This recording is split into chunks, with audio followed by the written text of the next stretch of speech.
వచ్చు. మనం ఎక్కడి నుంచి వచ్చాం, ఎవరు సృష్టించారు అనే ఆలోచన మొదలైంది. ఆ ఆలోచనకి కొంతమంది శాస్త్రీయంగా సమాధానం ఎత్తుక్కుంటూ పోతే, మరికొంతమంది గుంపు పెద్ద మనుషులు మాత్రం దేవుడు, మరణాంతర జీవితం, స్వర్గం, నరకం అంటూ చివరికి ఇతిహాసాలను పుట్టించారు. దాంతో కులాలు, మతాలు, వర్గాలు, వీడెక్కువ వాడు తక్కువ అనే చెత్త పెరిగింది. సో ఆ ఎక్కువ తక్కువ వల్ల అణిచివేత ఎక్కువైంది. అణిచివేత వల్ల తిరుగుబాటు మొదలైంది. తిరుగుబాటు వల్ల రక్తం ఏరులై పారింది.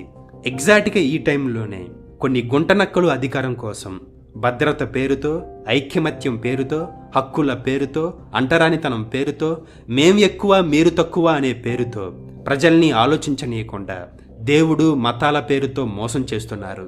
అబ్రహం లింకన్ ఒక మాట చెప్పారు, ప్రజల్ని ఎక్కువ కాలం మోసం చేయలేము, కానీ మతం, దేవుడు అనే ఆయుధంతో తరతరాల వరకు ప్రజల్ని మూర్ఖుల్ని చేయవచ్చు.